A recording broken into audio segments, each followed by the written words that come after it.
والعاقبة للمتقين والصلاة والسلام على سيدنا محمد وآله وصحبه أجمعين. أما بعد, கண்ணியத்துக்குரிய எல்லாம் வல்ல அல்லாஹ்வின் நல்லடியார்களே, நாம் நபிகள் நாயகம் ஸல்லல்லாஹு அலைஹி வஸல்லம் அவர்கள் நாளை மறுமையிலே 3 மனிதர்கள் நரகத்திற்கு போவார்கள், நன்மை செய்து நரகத்திற்கு போவார்கள் என்ற விஷயங்களை நமக்கு கூறினார். அதில் ஒரு சிறந்த மார்க்க அறிஞர், அல்லாஹ்வுடைய பாதையிலே வாரி வழங்கிய வள்ளல், இன்னொரு மனிதர் யார் என்று சொன்னால், அல்லாஹ்வுடைய பாதையிலே போர் செய்து உயிர் நீத்த ஒரு உயிர் தியாகி. இவர் என்ன செய்வார்னா, நாளைக்கு மறுமையில் என்ன செய்வாரு, நரகத்துல போவார் சொல்லி நபிகள் நாயகம் ஸல்லல்லாஹு அலைஹி வஸல்லம் என்ன சொல்றாங்க, இன்ன அபல நாசி யுக்ரா யௌமல் கியாமத்தி அலைஹி, மனிதர்களிலேயே நாளைக்கு மறுமையில முதல்ல விசாரணை யார் மேல நடக்கும் அப்படின்னா, இறந்து போனாங்களா இல்லையா, உயிர் தியாகம் பண்ணாங்கல்ல, அவர்களாம் நிச்சயமா அல்லாஹ் தஆலா முதல்ல விசாரிப்பாங்க.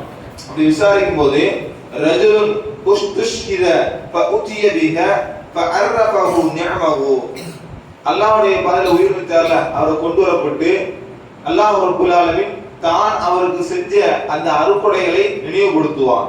ஃபஅரஃபஹா, அவர் அறிந்து கொள்வார். நல்ல திடகாத்திரமான உடலை கொடுத்தானா இல்லையா, அதெல்லாம் ஞாபகப்படுத்துவான்.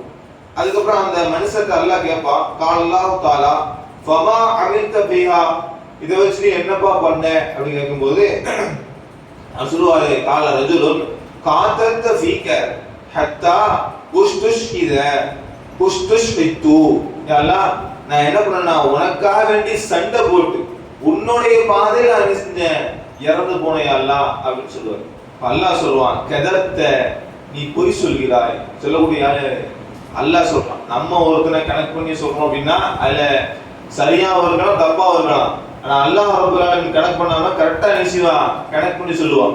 அல்லாஹ் சொல்றான், நீ பொய் சொல்ற சொல்லிட்டு சொல்றான், வலாகின்னக, என்றாலும் காத்தல்த, நீ கொலை செய்யப்பட்டார், உண்மைதான், அதுல எந்த மாற்று கருத்து இல்ல. ஏன் தெரியுமா, லி ஐயுகால ஜரீஉன் பகது கீழே, நீ மிகப்பெரிய வீரன் அப்படின்னு மக்கள் எல்லாம் பேசணும்னு ஆசைப்பட்ட, அது உலகத்துல பேசியாச்சு சொல்லிட்டு அல்லாஹ் சொல்லுவான், சும்மா உமிரபிஹி ஃபசுஹிப அலா வஜ்ஹி, இவர் என்ன செய்யுங்க, முகங்குப்புற எடுத்துட்டு போங்க, ஹத்தா உல்கிய பின்னார், இவர் என்ன செய்யுங்க, நரகத்துல தூக்கி எறிங்கன்னு சொல்லி அல்லாஹ் ரப்பல் சொல்லுவான்.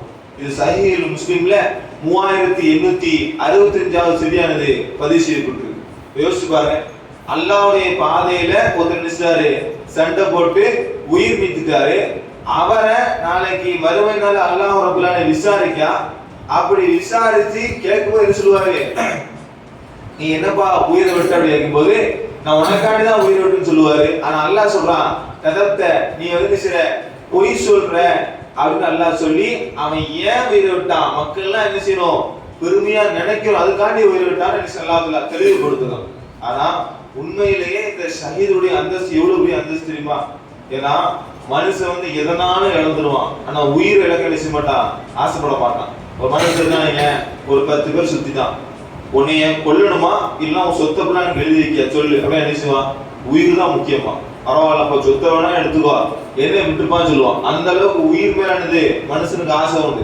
எந்த அளவுக்குன்னா, நபிகள் நாயகம் ஸல்லல்லாஹு அலைஹி வஸல்லம் அவர்கள் கூறுகிறார்கள், நீங்கள் ஈமான் கொள்ளும் வரை எப்படி ஈமான் கொள்ளணும், என்ன எல்லாத்தோட என்ன செய்யணும், நேசிக்கணும்.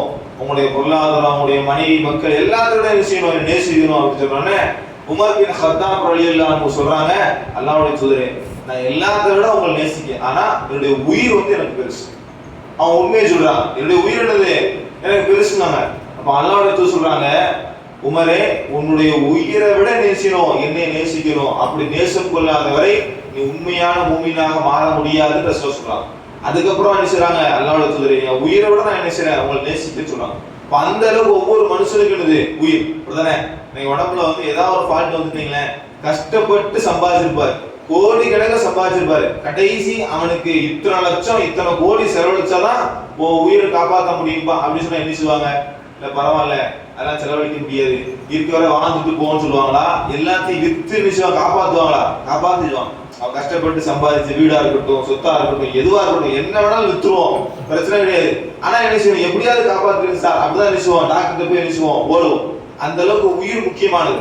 அது மட்டும் இல்லாம அல்லாஹ்வுடைய பாதையில உயிர் நீத்த அந்த உயிர் தியாகத்தை சிறப்புத்தி அல்லாஹ் சூரத்துல் பக்ரால 154வது வசனம் சொல்றான், வலா தகூலு, நீங்கள் கூறாதீர்கள், லிமை யுக்துல ஃபீ சபீலில்லாஹ், அல்லாஹ்வுடைய பாதையில சண்டை போட்டு இறந்தாங்கல்ல அவங்களை பார்த்து நீங்க சொல்லாதீங்க அம்வாத்தன், அவர்கள் மரணித்தவர்கள் என்று சொல்லாதீர்கள். பல் அவ்வாறு இல்லை, அஹ்யாவு வலாகின் லா தஷ்உரூன், அவர்கள் உயிரோடு இருக்கிறார்கள் என்றாலும் நீங்கள் நினைக்க மாட்டீங்க, உணர மாட்டீங்கன்னு சொல்றாங்க.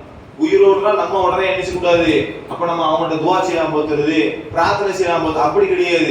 அல்லாஹ் தஆலா எப்படி வைக்காமனா சஹீஹ் முஸ்லிம்ல வரக்கூடிய செய்தி, நபிகள் நாயகம் ஸல்லல்லாஹு அலைஹி சொல்றாங்க, ஒருத்தர் அல்லாஹ்வுடைய பாதையில இறந்து போயிட்டாருங்களே அவருக்கு இன்னொரு வாழ்க்கையே கிடையாது. என்னது? கபருடைய வாழ்க்கையே கிடையாது. இதுதான் மிகப்பெரிய விஷயம். நம்மளா யார் இறந்து போனான்னு சொல்லலாம், யார் அல்லாஹ்வுடைய பாதையில உயிர் நீக்காம சாதாரண முறையில் மரணித்தாரோ, அது ஆதம் நபியில இருந்து நபிகள் நாயகம் ஸல்லல்லாஹு அலைஹி வஸல்லம் வரைக்கும் எல்லாத்தையும் கபர்ல கொண்டு வச்ச உடனே மலக்குமார் வந்துறாங்க. வந்து நினைச்சுவாங்க, முன்கர் நக்கீர் வந்து எழுப்பி உட்கார வச்சு ரசூல் சொன்னாங்கல்ல, கருநிறத்து கண்களை உடைய மலக்குமார்கள் வந்து நினைச்சுவாங்க தூக்கி உட்கார வச்சு, மன் ரப்புக்க, உடைய ரப்பு யாரு, மன் நபிக்க, உடைய நபி யாரு, மா தீனுக்க, உடைய மார்க்கம் என்னது, இதெல்லாம் எப்படி தெரிஞ்சுக்கிட்ட அப்படிங்கிற கேள்வி நினைச்சுவாங்க கேட்பாங்க. அந்த கேள்விக்கு பதில் சொல்லாத வரைக்கும் நினைச்ச முடியாது, நம்ம அந்த கபூர்ல நல்லவரை தூங்க முடியாது. அப்ப எல்லாருக்கும் இந்த கேள்வி உண்டு. அதே மாதிரி யாரை கொண்டு வச்சாச்சுதான் அந்த கபூர் விஷயம் ஒரு நெருக்க விஷயம் நெருக்க ஆரம்பிக்கும். அதுக்கப்புறம் நல்லடியாக தான் விஷயம் அப்படியே நெஞ்சிரும், விலக ஆரம்பிச்சிடும். அது மட்டும் இல்லாம உஸ்மான் ரலியல்லாஹு அன்ஹு அவர்கள் வந்து கபரை பார்த்தாலே தாடி நனைகிற அளவுக்கு அழுவாங்க. கபர் இருக்கா இல்லையா, நம்ம இன்னைக்கு நாம எப்படி இருக்கோம் அப்படின்னு போனோம்னா கபரை கடந்து போயிடுவோம், அது ஒரு பெரிய பொருட்களா நினைக்க மாட்டோம். ஆனா அவங்க என்ன செய்வாங்கன்னா கபரை பார்த்தா தாடி நனைகிறதுக்கு அழுவாங்க. சஹாபா இருக்கிறாங்க, என்னப்பா நீங்க ரசூலுல்லாஹ் சொர்க்கத்தை பத்தி சொல்றாங்க, நரகத்தை பத்தி சொல்றாங்க, அப்பெல்லாம் நீங்க அந்த அளவுக்கு பெருசா கண்ணீர் வடிக்குமா தெரியல, இந்த கபரை பார்த்தா மட்டும் இப்படி கண்ணீர் வடிக்கீங்க. அப்ப அவங்க சொன்னாங்க, இதுதான் என்னுடைய வாழ்க்கையினுடைய ஆரம்பம், இதுல நான் வெற்றி அடைஞ்சோம்னா அடுத்தடுத்து நினைச்சுவேன் வெற்றி அடைஞ்சேன். இதானது எல்லாருக்கும் பொதுவானது. நம்ம எல்லாத்தையும் நினைச்சுவோம், அல்லாஹ் தஆலா கபூர்ல வச்சு நினைச்சுவான் விசாரிப்பான். ஆனா இந்த உயிர் தியாகிகள் இல்லையா, இவங்களுக்கு கபருடைய வாழ்க்கையே இல்லாம அல்லாஹ் ரப்பல் ஆலமீன் அவங்களுடைய உயிரை ஒரு பறவையில புகுத்தி சொர்க்கத்துல நினைச்சுவானா உலா விட்டு விடுவான். அவங்க சொர்க்கத்துல போவாங்க, சாப்பிடுவாங்க, ஆனா நினைச்சுவாங்க சொர்க்கத்தை விட்டு வெளியே வந்துடுவாங்க, தங்க முடியாது. வெளியே வந்து அல்லாஹ்வுடைய அர்ஷுக்கு கீழே நினைச்சுவாங்க அந்த ஒரு கண்ணாடி குடுவையில நினைச்சுவாங்க இருப்பாங்க. சஹீஹ் முஸ்லிம்ல பதியப்பட்டு செய்தி பாருங்க, எவ்வளவு பெரிய சிறப்பு, அந்த அளவுக்கு சிறப்பானவர்கள். அது மட்டும் இல்லாம அல்லாஹ் தஆலா வந்து கேட்பான் அந்த உயிர் தியாகத்தை பத்தி, உங்களுக்கு ஏதாவது வேணுமா சொல்லுங்க அப்படிப்பான். இப்படி ஒரு தடவை 2 தடவை 3 தடவை அப்படி கேட்டுக்கிட்டே இருப்பான். அப்ப அந்த உயிர் தியாகி முடிவு பண்ணுவாங்க, சரி அல்லாஹ் ஏதாவது சொல்லணும் விட மாட்டான் போகிறது அப்படின்னு சொல்லணும்னா அவங்க சொல்லுவாங்க, யா ரப்பி, என்னுடைய இறைவா, நுரீது, நாங்கள் நாடுகிறோம், என்ன தெரியுமா நாடுறோம், அன் துரத்த அர்வாஹனா ஃபி அஜ்சாதினா, நீ வந்து திரும்பவும் எங்களுடைய உடம்புக்குள்ள எங்க உயிரை நிசி அனுப்பு, ஹத்தா நுக்குத்தல ஃபி சபீலிக மர்ரத்தன் உக்ரா, திரும்பவும் நாங்க ஒரு போய் உன்னுடைய பாதையில சண்டை போட்டு திரும்ப வரோம். இந்த உலகத்துக்கு யாருமே திரும்ப வரணும்னு ஆசைப்படவே மாட்டான். ஒருத்தர் இறந்துட்டானீங்களேன், அவன் சொர்க்கத்துடைய அந்த எல்லா இதையும் எல்லாம் காமிச்சிட்டாங்கன்னா திரும்ப அந்த உலகத்துக்கு வரணும்னு சொல்லி எவ்வளவுமே நினைச்ச மாட்டாரு, ஆசைப்பட மாட்டாரு.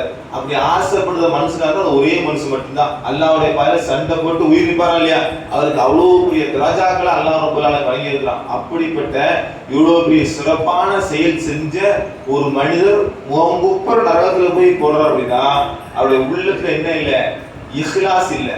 அல்லாஹ்வுக்காக வேண்டி சண்டை போடுற எண்ணம் இல்லாம மக்கள் எல்லாம் இவன் மிகப்பெரிய வீரன் அப்படி சொல்லி சண்டை போட்டதுனால நிச்சயம் அல்லாஹ் தஆலா அவன் நரகத்தை தூக்கி போடுறான். இது நமக்கு ஒரு மிகப்பெரிய படிப்பினை. இதை கொண்டு நம்முடைய வாழ்க்கையில எதை செஞ்சாலும் சரிதான், பெருமைக்கு இல்லாம, பகட்டுக்கு இல்லாம, முகஸ்துதிக்கு இல்லாம, யா அல்லாஹ் உனக்காண்டி தான் செஞ்சேன், இந்த அமலை நீ ஏற்றுக்கோ, இதற்கான நிறைவான கூலிய மறுமலை எனக்கு தாயாலாம் சொல்லி செய்யக்கூடிய ஒரு நன்மையான நல்ல மக்களாக அல்லாஹ் ரப்பல் ஆலமீன் நம்ம அனைவரையும் மாக்குவானாக. சுப்ஹானக்கல்லாஹும்ம வ பிஹம்திக அஷ்ஹது அல்லா இலாஹா இல்லா அன்த அஸ்தக்ஃபிருக வ அத்தூபு இலைக்.